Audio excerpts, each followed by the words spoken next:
สำหรับข้อยที่เทรดบิตคอยน์ส่วนหลายข้อยจะเก็บเป็น2-3อาทิตย์แล้วขายเทื่อหนึ่งหรือว่าเป็นเดือนขายเทื่อหนึ่งหรือว่าเป็นปีค่อยขายเทื่อหนึ่งสำหรับในการเทรดรูปแบบนี้ทุกคนเนาะมันก็มีชื่อเอิ้นนะเอิ้นว่า Precision Trading อันนี้ก็เอิ้นได้ว่าเป็นการถือออร์เดอร์หลายกว่าคือทุกคลิปที่ข้อยได้บอกไปว่ามันจะมีscalping มีDay Trade มี Swing Trade เนาะ สำหรับคลิปนี้ Precision Trading ก็เป็นรูปแบบการเทรดหนึ่งที่ถือออร์เดอร์ยาว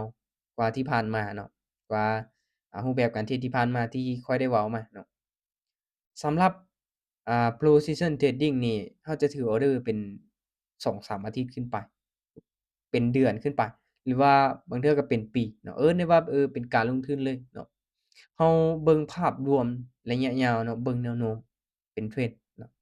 โอเคคือบิตคอยน์เนาะตอนนี้มันลงมาจากแสนลงมา50,000ข้อยก็เทรดข้อยก็ซื้ออาข้อยก็บ่ฮู้ดอกว่าอนาคตมันสิขึ้นบ่หรือว่าจั่งใด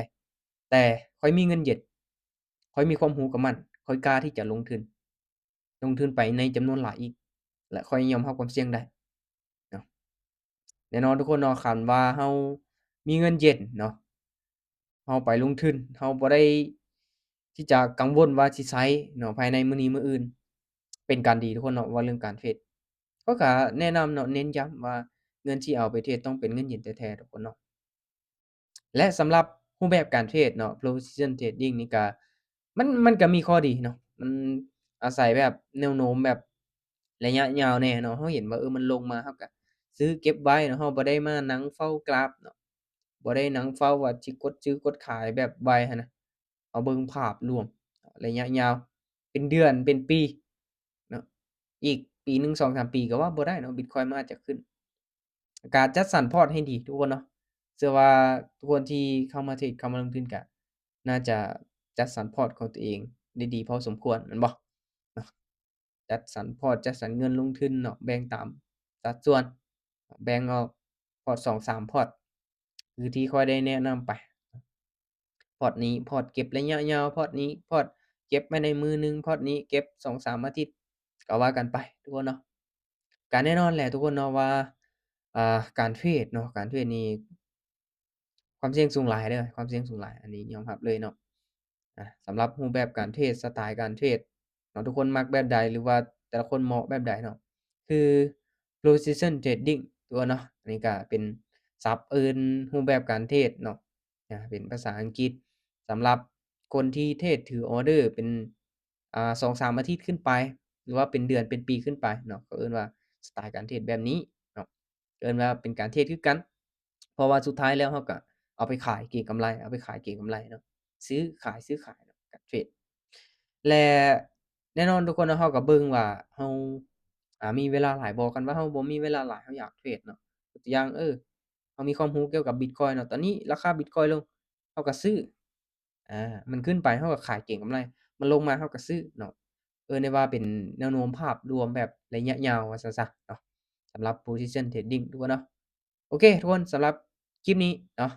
จะมาเว้าถึงรูปแบบการเทรดอีกแล้วแล้วก็แน่นอนบ่ว่าจะเทรดรูปแบบใดหรือว่าเทรดสไตล์แบบใด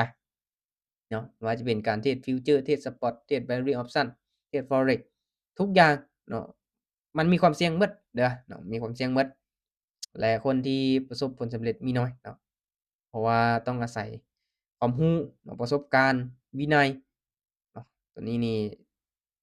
ได้ว่ายากๆแหน่หน่อยหนึ่งเนาะ หลายๆคนก็แพ้ให้กับความโลภของตนเองก็เลยเฮ็ดให้เทรดเสียขาดทุนติดลบไปเนาะโอเคทุกคนเนาะทุกคลิปที่ข้อยเฮ็ดลงไปบ่ได้เป็นการแนะนำหรือว่าชักชวนให้ทุกคนเข้ามาเทรดเข้ามาลงทุนตามแต่อย่างใดเป็นเพียงการแชร์แบ่งปันความรู้ให้กับคนที่กำลังเทรดอยู่คนที่สนใจทางด้านนี้ทุกคนเนาะโอเคข้อยเองก็บ่ได้เป็นโคชเป็นอาจารย์บ่ได้เก่งมาแต่ไสแต่ว่าเอาความรู้มาแชร์มาแบ่งปันให้กับผู้ติดตามทุกคนแบบฟรีๆเลยเนาะบ่ได้มีค่าใช้จ่ายใดๆยินดี ให้คำปรึกษาเนาะมีหยังก็ปรึกษากันได้ทุกคนเนาะยินดีแบ่งปันประสบการณ์ข้อยเองก็ล้มลุกคลุกคลานมาจากการนี้มาหลายแล้วเนาะโอเคสำหรับคลิปนี้ทุกคนเนาะเอาไว้เพียงเท่านี้แล้วคอมเมนต์มาเด้อถ้าว่าทุกคนอยากให้ข้อยเฮ็ดคลิปแบบใดเนาะแล้วคอมเมนต์มาตอนนี้ก็หาเวลาว่างตอบกับทีมงานอยู่เนาะโอเคย้ำว่าทุกๆการลงทุนมีความเสี่ยง ให้เราศึกษาหาความรู้ดีๆก่อนที่ว่าจะตัดสินใจนำเงินไปลงทุนเด้อทุกคนเด้อ